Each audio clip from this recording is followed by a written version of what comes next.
Ladies and gentlemen, please notice that exits are conveniently located at the front and rear of this auditorium.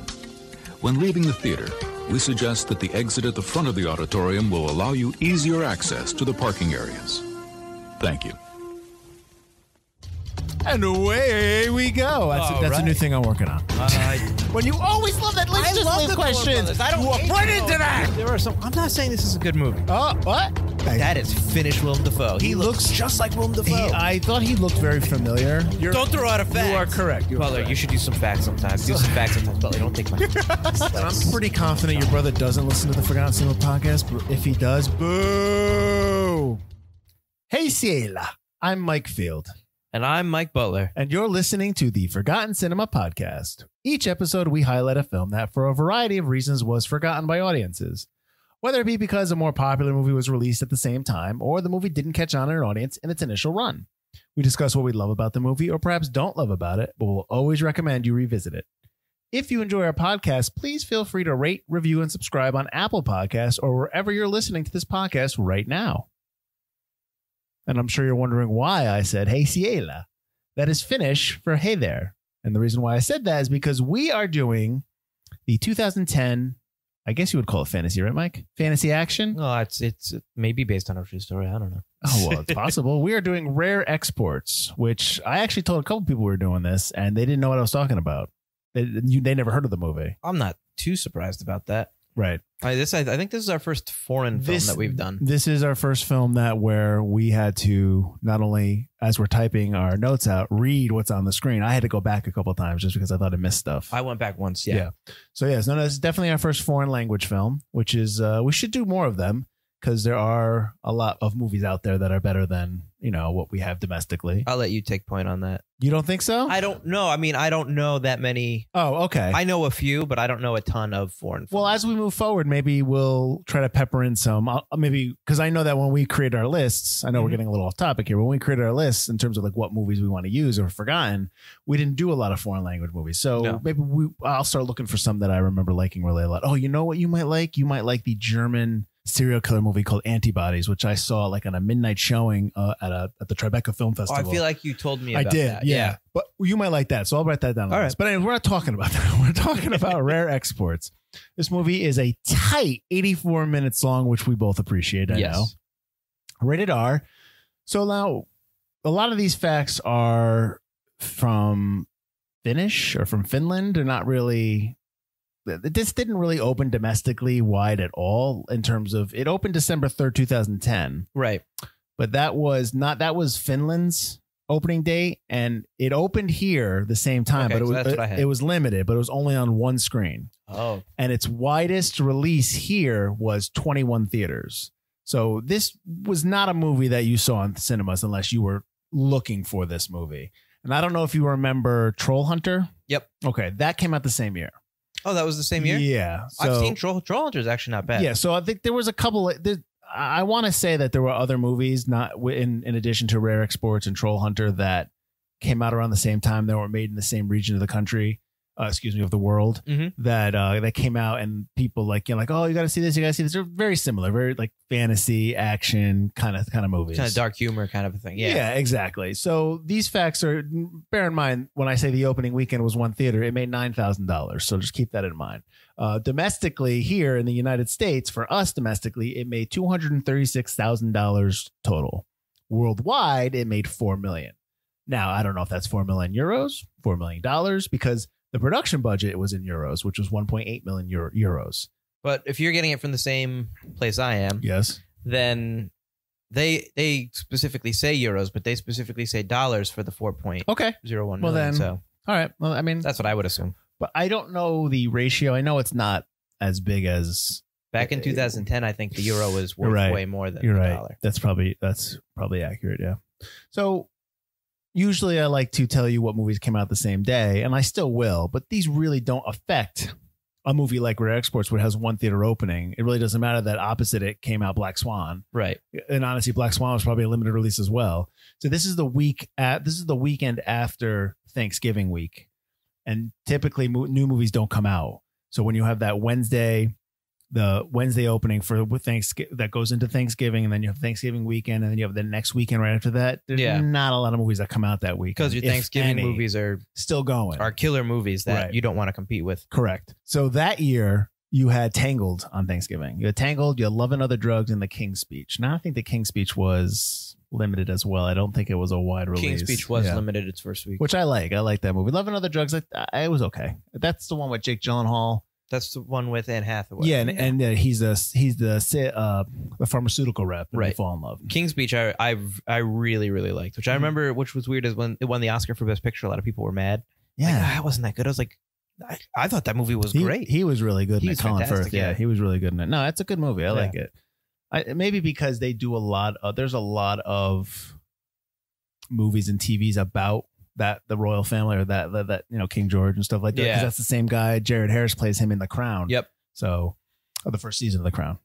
Spoiler alert. So then the week after the 3rd was the 10th of December. This is again in 2010. You had Chronicles of Narnia, The Dawn Treader. That is the 3rd one, right?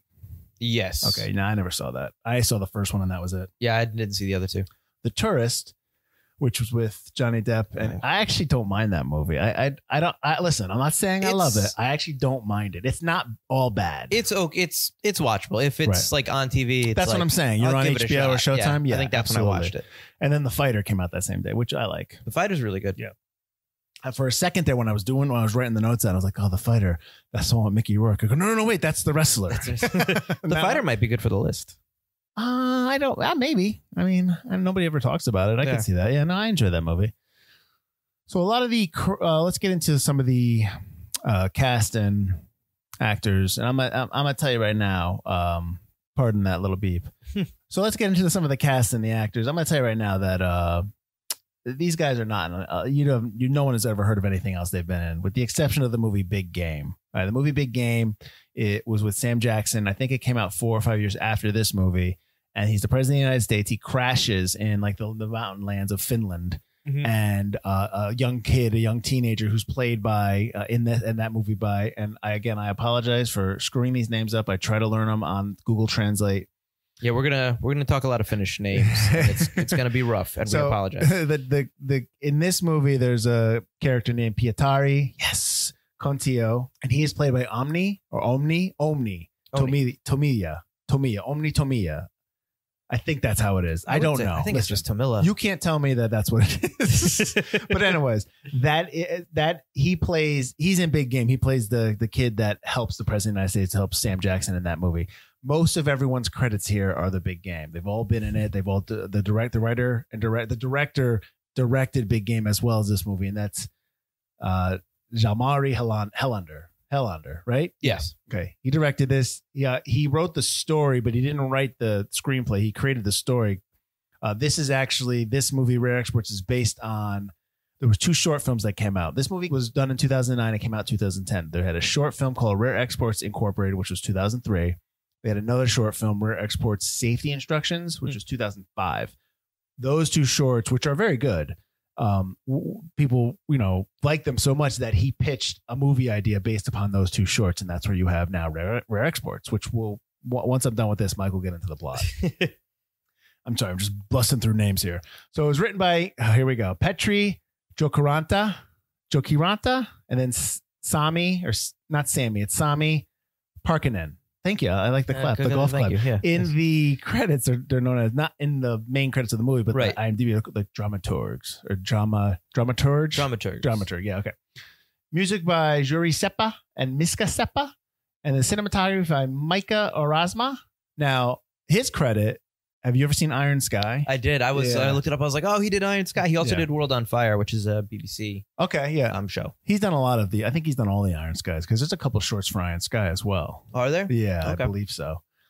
So the cast, real quick. I already told you Pietari was Tomilla. It's not Tomilla. It's Tomilla or something like that, right? I don't know. To me, it sounds Spanish to me, but yeah, sure. Well, I don't know. Listen, again, we apologize. Rono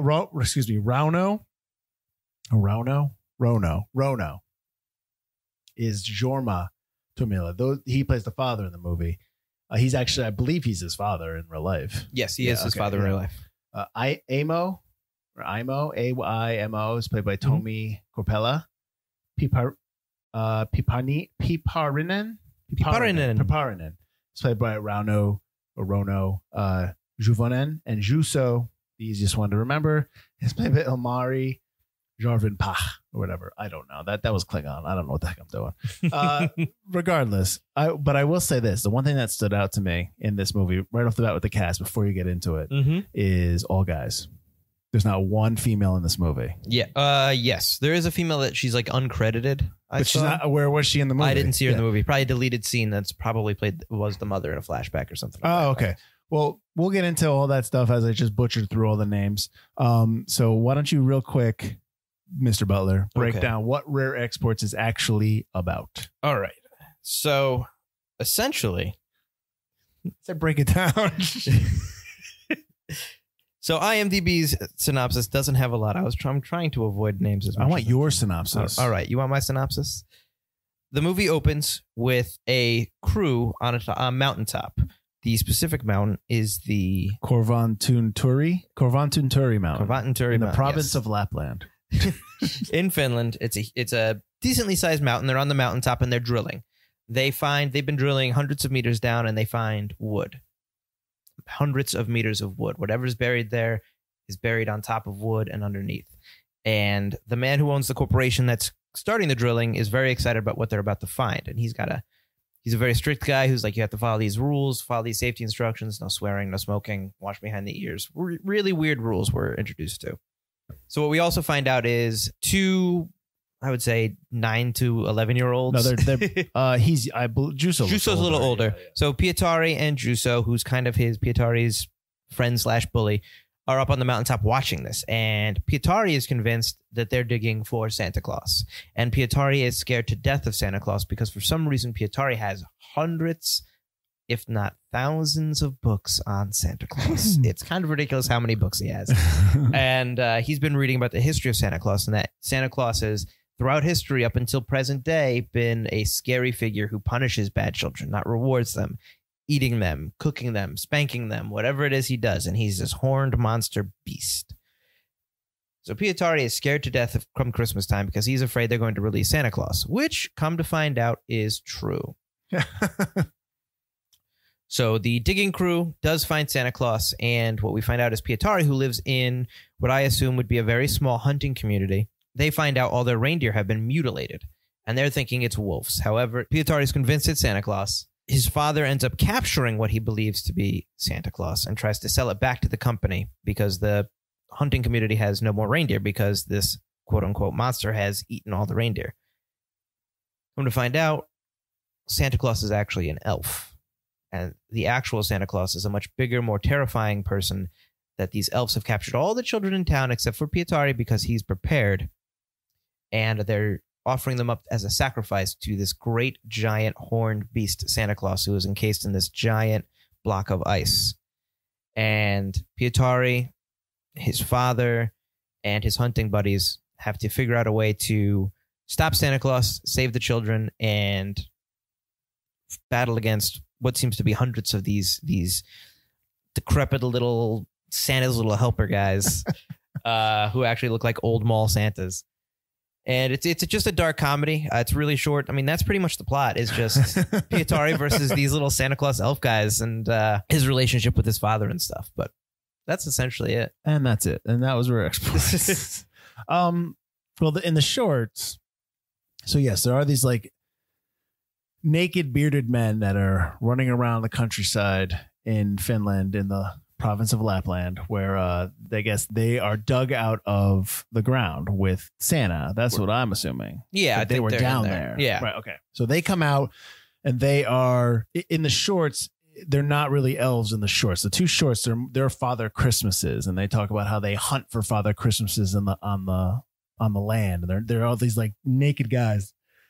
And you see everything, just old naked guys that look like Santa Claus running around, and they're like hunting them. And the shorts, it's funny. It's played for like not for laughs. It's played serious, like it's a serious business. It's a dark humor kind of a show, right? Yeah. But when it's funny when you're watching it.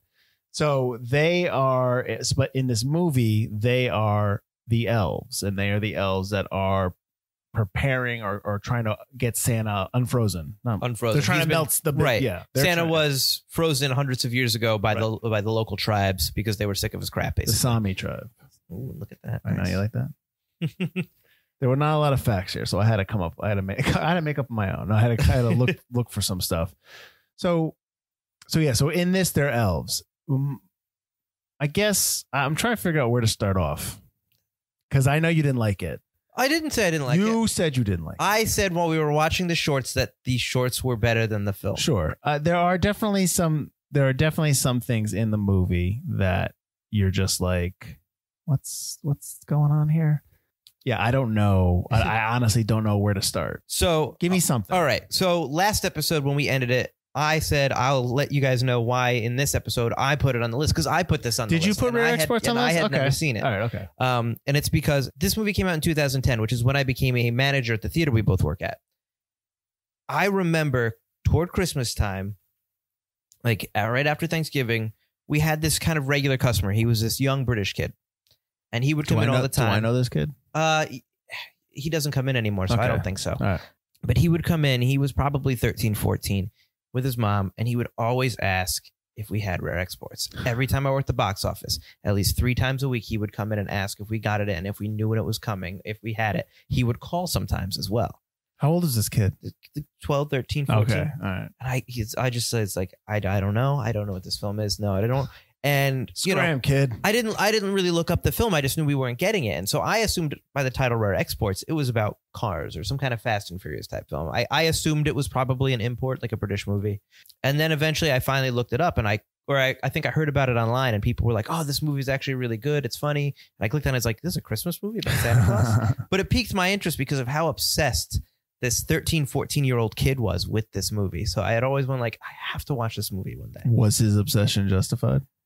Because it's there interesting. are some good things. If I was like a young kid, like it's like this dark fantasy fairy tale thing. I'd be into it. Sure. Not much happens though. There's not a lot of action with the exception of he catches the one elf in his trap, in his wolf trap. Which is basically he digs a hole and puts stakes in there and covers it up and then dangles a half chopped off pig head. Yep. Hoping to catch a wolf, which I don't understand.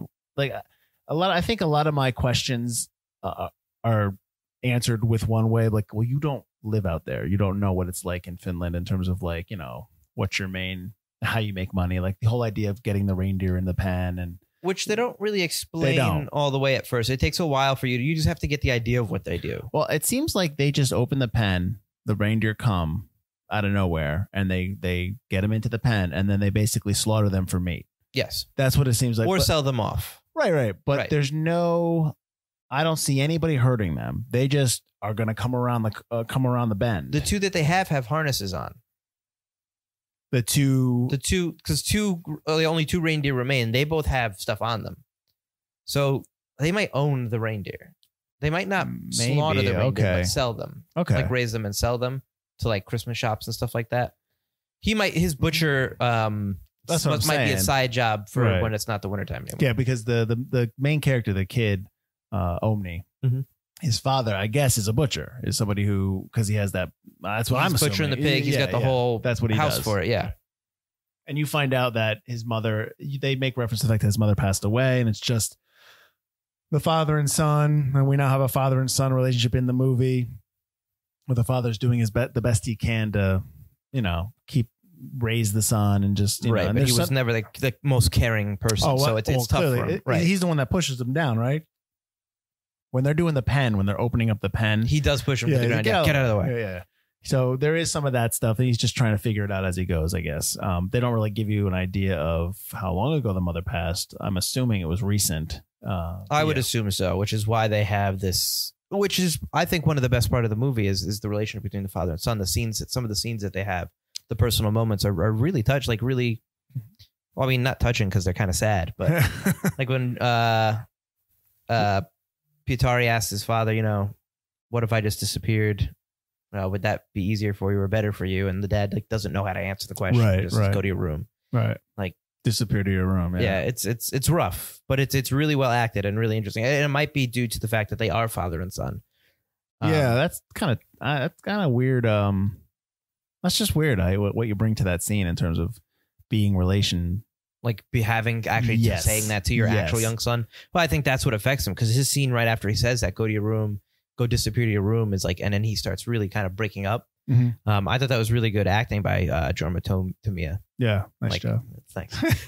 I'll throw in a couple names. If you hit to do it, I'll do it. But I thought that was really good. I was like, wow, that's like a powerful scene in this silly movie about hunting Santa Claus. Silly. But I like I've talked numerous times. You can have the silliest movie, the stupidest movie, the scariest movie, the most exciting movie. If you don't have some heart behind it, or a theme, or a relationship that really backs it, you don't have a successful film. And I think that father-son relationship kind of does anchor the film a lot. I hear you. No, I agree. Again, I have no idea where to go. I can't because there's so many things I want to talk about, because I there's not a lot of facts with this movie. So a lot of our conversation is going to be just this is going to be our thoughts on the movie. Yeah, it's not going to be peppered with facts this time. And when I first saw this, and I don't remember. Yeah, what made you first watch this film? Because I heard it was good. Okay. It was one of those 10 years ago. I mean, you're looking for movies to find to watch that aren't being shoved down your throat. I mean, even more so now, because everything's everywhere, and everyone, this is the best new movie you've never seen. Like, so a lot of stuff was coming out of like, when Troll Hunter and then Rare Exports. And there's a couple of the things that were back then that were coming out from Europe that I wanted to see. I think I was into the Kenneth Branagh, the Wallander. He was doing Wallander series, which I really like. And I like those books too. So I was just kind of like watching stuff from that. That's also about the girl with the dragon tattoo time too, right? Yeah. So it's probably, I was just kind of like big on Northern Europe kind of thing. About Sweden, I got Finland, you. Yeah. Norway. You know how I am, because I'm there all the time. So yeah. So I think that's probably why and I think I rented it on either DVD back then. I didn't own it. I know I didn't own it. So I got it in some way. I think I believe I rented it and watched it. And I might have watched it with somebody. I don't know. But I remember liking it. I remember liking the one thing that I remember back then that I remember right now watching this was that I was always felt cheated that I never saw Santa Claus, because you don't. You just see a big block of ice with two giant horns coming out of it.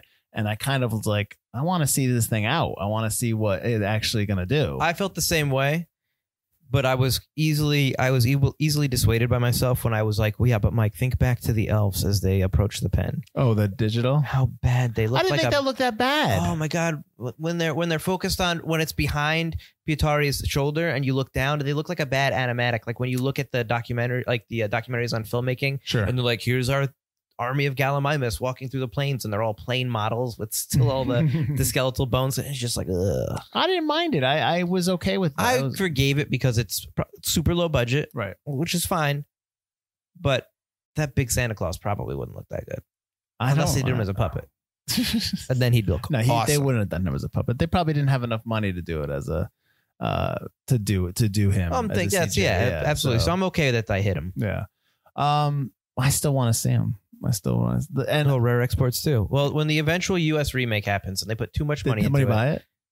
Nobody bought this. I read that somebody was trying to develop it a while back. That's not. If they haven't done which I couldn't find any information again about that. But yeah, it's a good idea. But like, I'd rather see them just do a sequel or something like that. I'm okay with more shorts. Yeah, shorts will work. Yeah. I don't even know. There's not a lot of stuff that they're doing in terms of like their filmography, everyone that was involved. Yeah, they don't do too much. Like they're only known for a few things. Like obviously the big game here, but then also something called The Fakers. Seems to be their other big thing. Well, they probably obviously got big game off of this movie. Yeah, they probably did this movie. Everyone loved it. They probably took a bunch of meetings in LA, and then they just came up with this movie. So it's just fine. Good for them. Absolutely. I mean, I'll tell you who does have a lot of work, at least in his native Finland, is Tommy Korpela, who is Finnish Willem Dafoe, which is a note I have down. That's what they call him? No, that's what I call him. Why? That is Finnish Willem Dafoe. He looks just like Willem Dafoe. I thought he looked very familiar, and so did I. Because I saw him in other things. I looked through his filmography. I can't find anything else I saw him in. Yeah. I mean, he might be uncredited in something, because I know I've seen that dude, but he looks a lot like Willem Dafoe, which I'm pretty sure I said when I saw him last time. Well, speaking of we were talking about the CGI, not that I want to take it back from Finnish Willem Dafoe. That's my only note. That's my note, is that holy crap, he looks like Finnish Willem Dafoe. So take it back to whatever. The giant mountain. Yes. Was that there? Do you think that was there? At first I did, and then the shot later on where I was like, is that there? And I think that was tinged by the fact that they revealed that the mountain was made by the Sami people to trap Santa Claus. And I feel like that kind of informed my opinion of the mountain from then on. I think it was. I think it was digital. I think maybe it might be a real mountain, but where it is in terms of it's not actually the in landscape. that place. Yes, they digitally put it in. I think that might have been just kind of like put in there. It's possible. Yeah. Hey, if any Finnish fans are out there, let us know. Hit us up. Hey, my phone's ringing right now.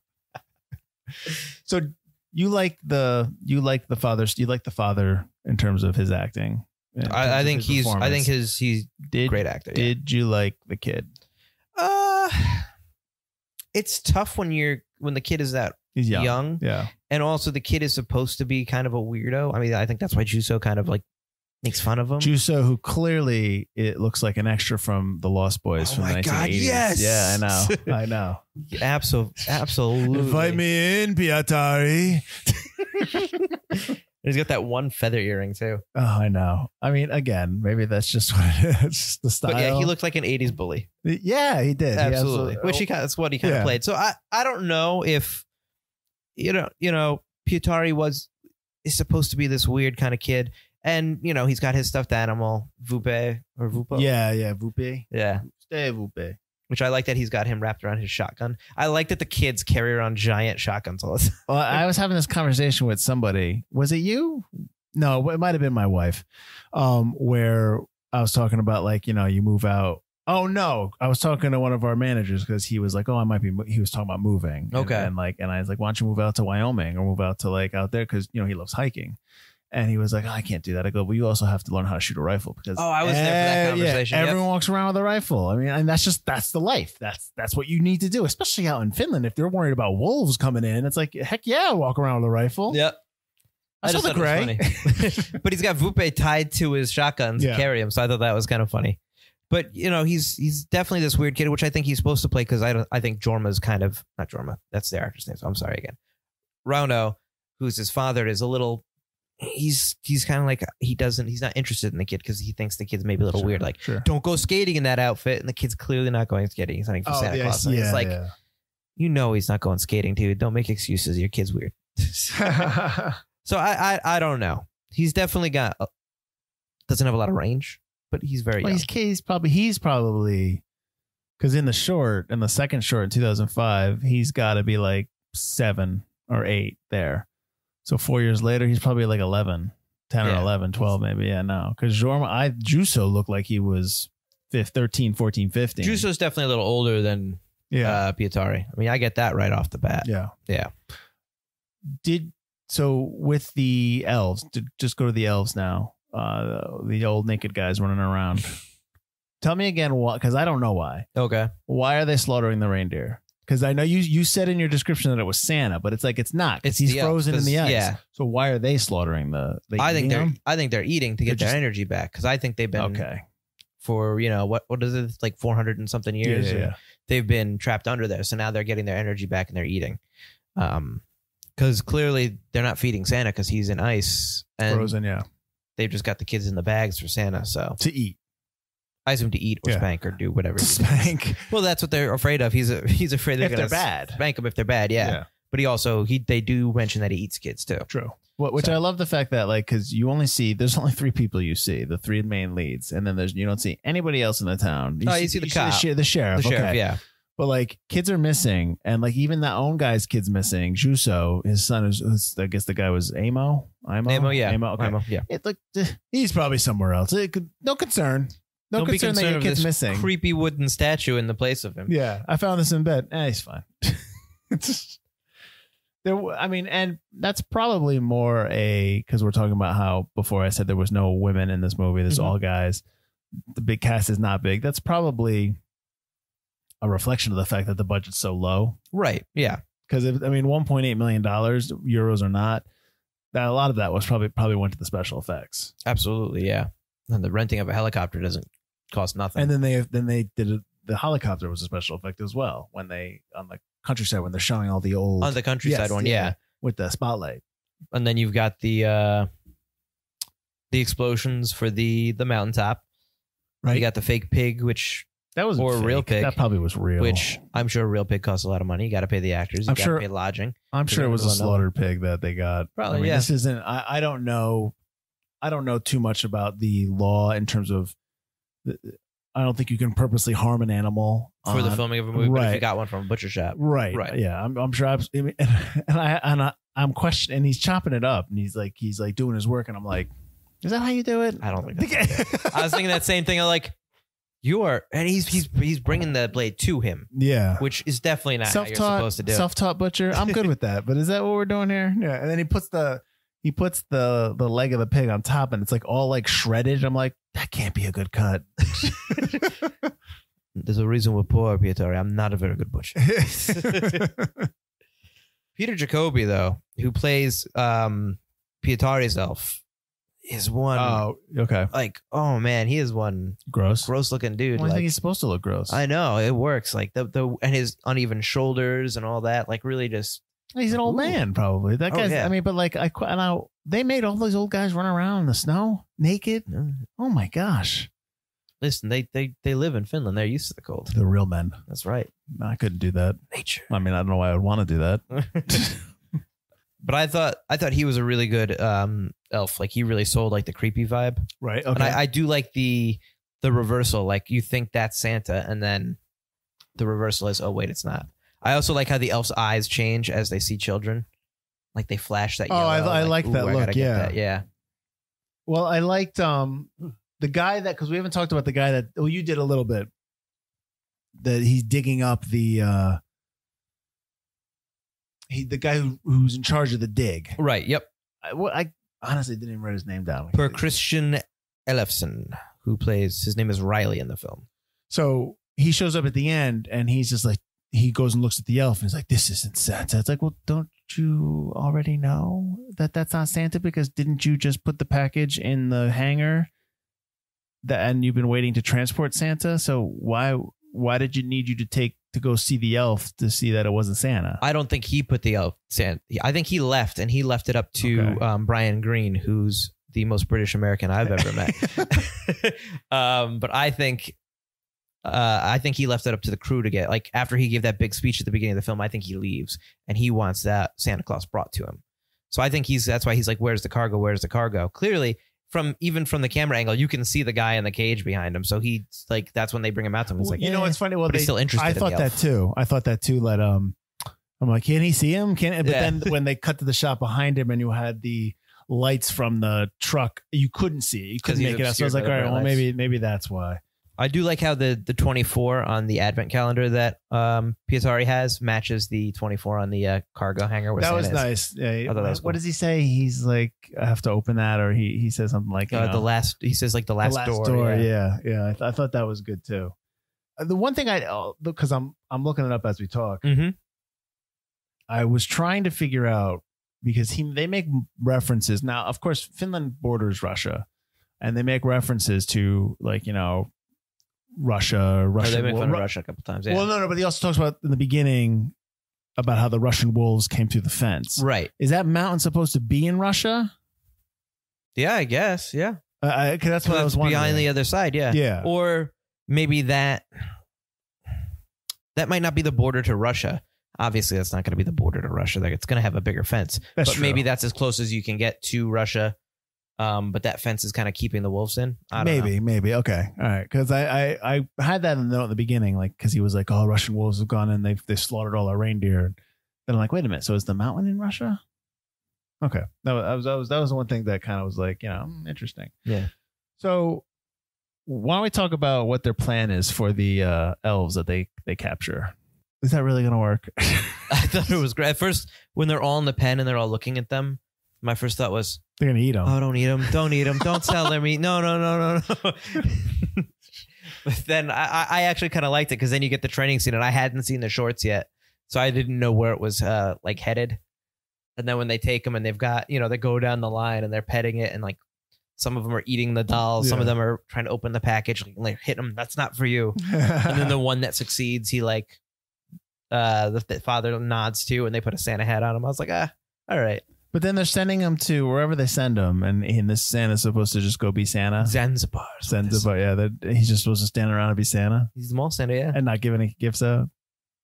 Yeah, no. I don't know why I'm questioning that. He's just supposed to, I think, accept like people. Oh yeah, okay, yep.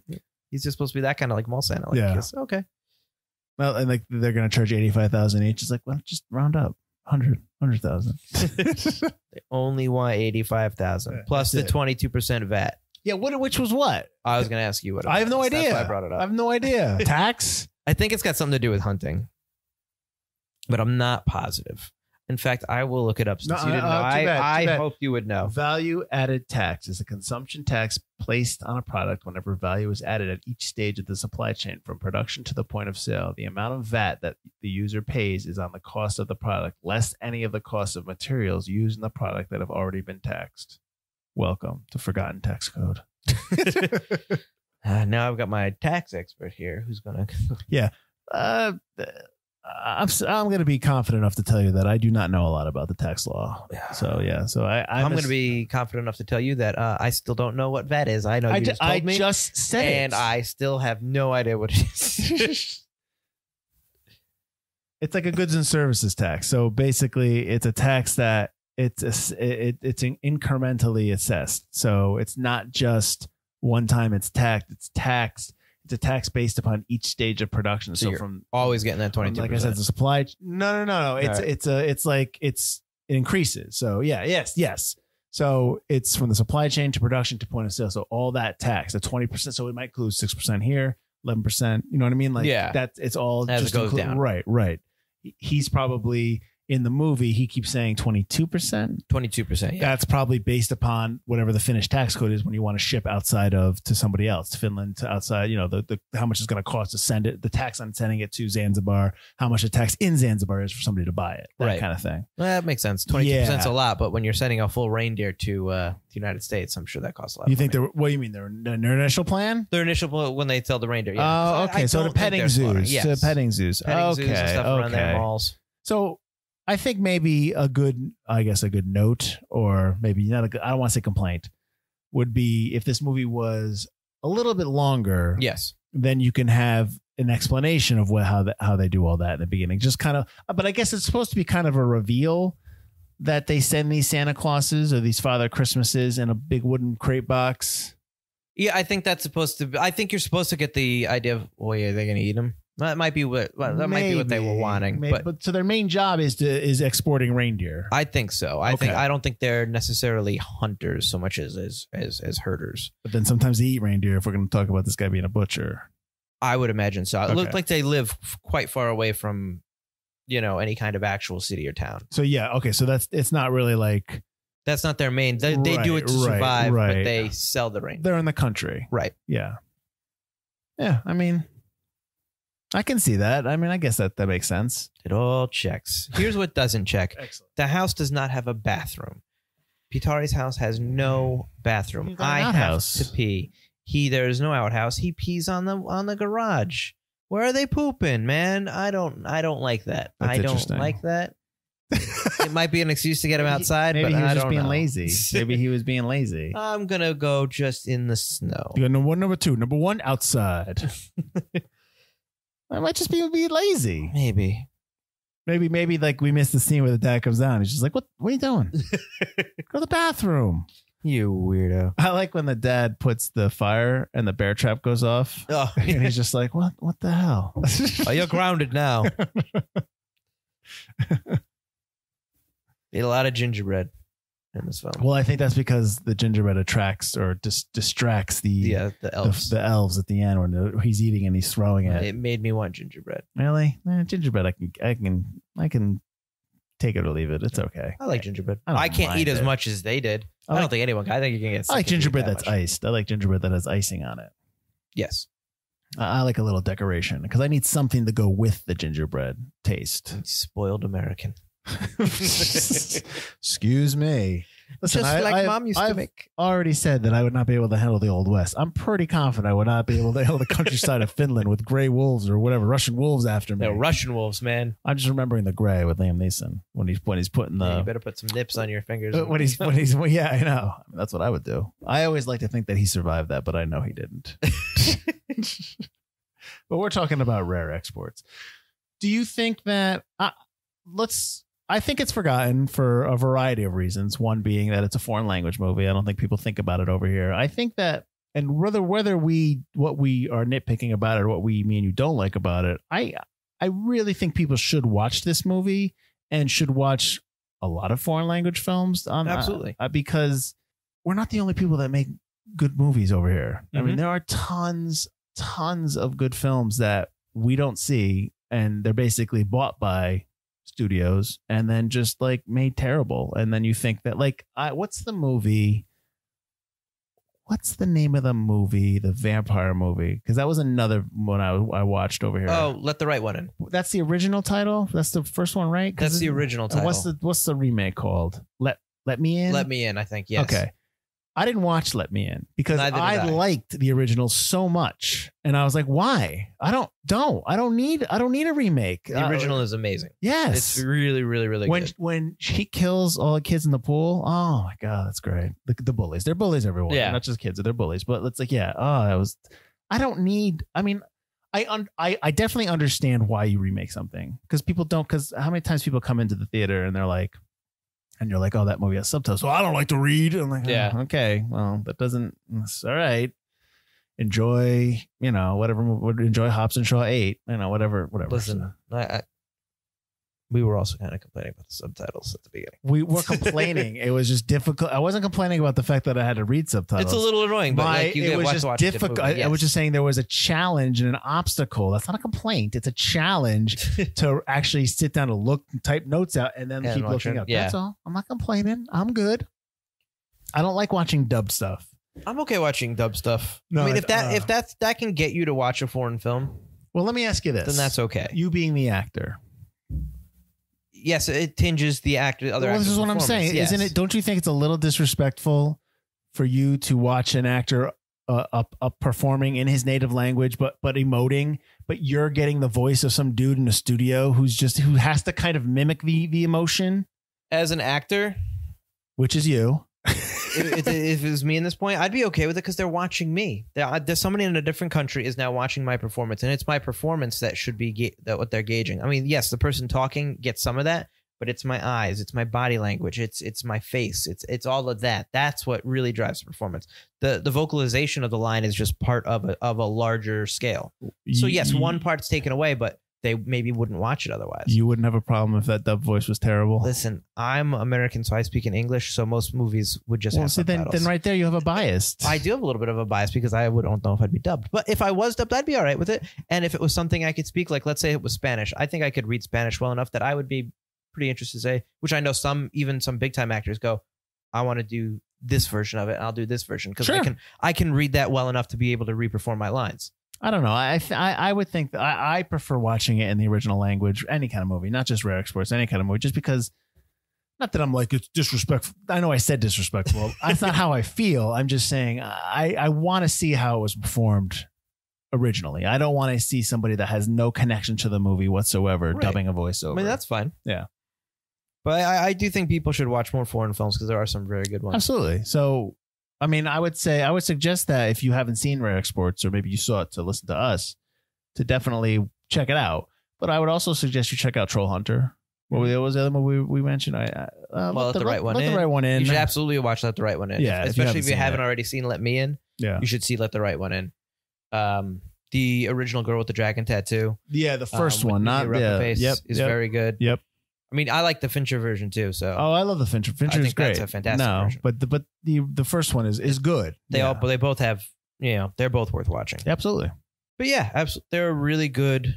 If you haven't seen a Kurosawa film, well, you should. Especially if you love film, you absolutely should watch those. If you like Quentin Tarantino, if you like Kill Bill, you should. Yes. Yeah. Absolutely. If you like Star Wars, you should. True. That is big time what inspired Star Wars. Shove Star Wars in there. That's great. I'm just glad we did a movie that didn't have a Star Trek actor in it. So actually, yeah. I mean, I think we're a week away from the holiday. Yes. So I think this is a good holiday movie. What I like is where we're watching this, or when I watched it. So we record way in advance, guys. So I watched this Halloween night. Be prepared. So it was a nice transfer from Halloween into Christmas to go to this like kind of horror tinged dark comedy into Rare Exports. Another thing I noticed was like Krampus might have been somewhat influenced by Rare Exports. In what way? Just, I don't know, just the tone, especially at the beginning when you're going through the books and the that little montage just kind of reminded me. It just gave me a little bit of a Krampus feel. I was actually reminded of Reign of Fire. Because my big thing in Reign of Fire was that it explains the credits are an explanation of what's happened since the beginning of the movie. Right. What led you up to here? To where we start. And I was kind of like, I don't know if I like that. But and in this one, I'm kind of this. It's not as much explanation. It's just him researching. Right. But it does go from when the first day of December to the 24th. Right. Because the whole 3 or 4 weeks he's been reading about Santa. Right. And we get to kind of read along with him. I kind of like that because you don't get the whole history of everybody, but you get the rules of Santa Claus pretty clearly. And you don't even need to, I mean, just by the pictures, you don't even really need to read the text, which like you said in Reign of Fire, some of the text goes so fast, you can't read it. True. For the articles. I mean, this is mostly just, all right, he's boiling kids, he's eating them, he's doing this, he actually looks like that, all that kind of stuff. I have one more note and then we'll move on. Okay. In any movie, and there's a man that's laying on a slab, or person's laying down, and the person's whispering, "For the love of God, stop leaning in so close that the guy can bite your ear." I've seen it countless times. Please, they're whispering for a reason. I've got one more question for you. Okay. Do you think this movie would have worked better if it were done as the shorts were in a documentary kind of format? With the voiceover? With the voiceover. For an hour and a half of voiceover, you mean like it would just kind of like, it would blend, like it had to blend interviews? It would have to blend in, yeah. Nah, this is fine. Okay. The movies, I prefer this than what that could be, because that, to me, that's more of a short form. Yeah, that I could take maybe like a half-hour show of that. Mm-hmm. Like maybe like a 6-part series. So that I could take that in small bites. I wouldn't be able to take a whole movie like that. I don't disagree. I was just curious what you would think about that. Because the shorts are very well done. I don't mind a bookend. I don't mind maybe in the beginning you have the guy talking and like, here's our story. And then at the end he wraps it up with a little, this is the year. Yeah. I don't mind that. Right. But not the whole time. No, I wouldn't have been okay with that. I would be interested in more shorts showing more mess ups at the Rare Exports Incorporated. Yeah, I think I don't know. Maybe they just kind of like that was all they had. But yeah, no, I think they could have. I definitely think they could have done more. Absolutely. Yeah. I mean, they obviously put a lot of money behind the shorts because the shorts are well done. The shorts are very well done. So you've got talent back there. So you've got a lot of people that I'm sure they're paying, and I'm sure they've got a lot. They had a benefactor, or whatever. But so they had there was obviously money behind the short, which is always good to see. Yeah,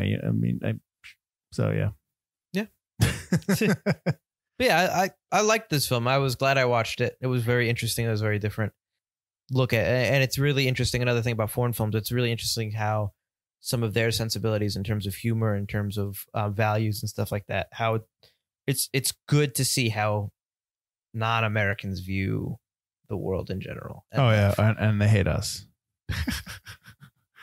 I like how the guy who's trying to translate the American, he doesn't really speak English very well. I think that's on purpose, but I like that. Yeah. No, yeah. We're all trying to make a living. I think that's just, that's the one thing. That's we're more, even though I don't want to get philosophical, forget it. Yeah, it's fine. Yeah. I was like, where is this going? Hey man, let me talk about us people, human beings. People all over the world. Join hands. All right, so check it out. It's forgotten because it's foreign language. I think nobody heard of it. You opened on one screen. You didn't, you only heard about it. Some strange kid was yelling at you about it. Pretty much. And so this is for you, strange British kid. I hope you got to watch Rare Exports in a theater at some point. All right, so join us next week when it'll be the holiday season. When does this come on? The Wednesday? Will it be Christmas? It will be Christmas. Is Christmas Day? I am almost positive. Well, while Mr. Butler checks that, I will say if you are going to be opening gifts on the holiday Christmas. It is coming out on Christmas Day. Feel free to listen to us. Not Christmas carols, not any Yuletide cheer. Put us on. Listen to some Forgotten Cinema. Listen to an episode of Forgotten Cinema. We're going to talk about Nicolas Cage in The Family Man. That's going to be for you that holiday season. So if you celebrate Christmas and you're opening presents and you have your eggnog with you and your gingerbread, like in Rare Exports that we just did right now, listen to us. We'll be talking. We'll try to keep it family friendly. I can't promise that, but we'll try to keep it family friendly. But thanks for listening. We'll see you next week for the Family Man. As always, I'm Mike Field. I'm Mike Butler. And this has been Forgotten Cinema.